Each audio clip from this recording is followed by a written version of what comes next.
Hey, welcome to E-Day with us here at UK. My name is Ben down at the Paducah campus, and we're glad you joined us. Today, our students are going to introduce their experiment before we jump in. So thank you for joining us from the comfort of your home, and we hope you enjoy this wonderful day of E-Day.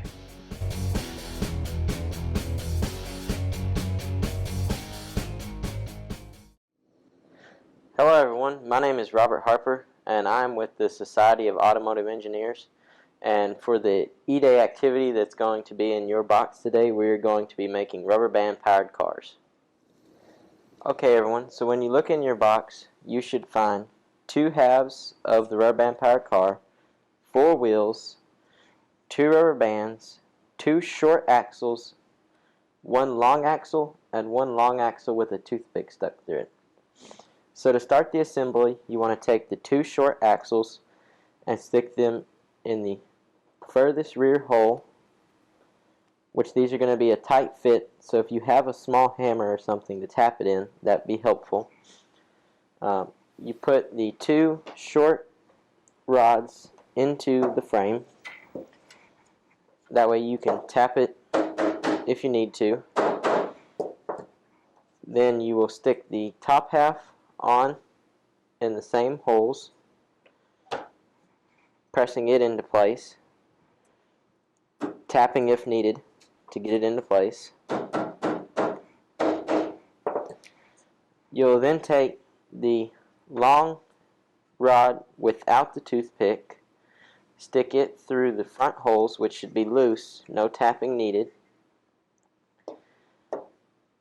You will take the rear axle with the toothpick, pull the toothpick piece out, insert through the rear, and put the tooth piece back into the hole in the back axle. You will then put the wheels on the axles that stick out past the frame. These will also need tapped into place. If you line them up, sitting them above the hole, and then tapping the rod, flipping it over, doing the same thing, line it up, tap it into place, and then you do the same with the rear wheels. So you'll line them up,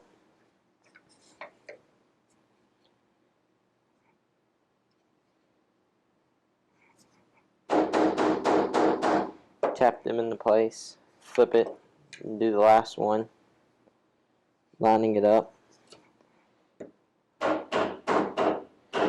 and tapping it into place.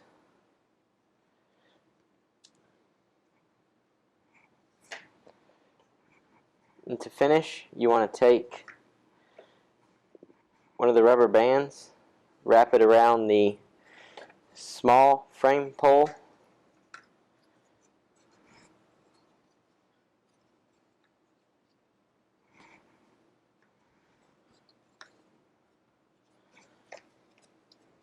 pulling it back to the toothpick sticking through the rear axle, as you can see, and then all you do is wind it back and release, and it should roll. There's an extra rubber band if you want to have more rubber band to wind up so it'll roll longer.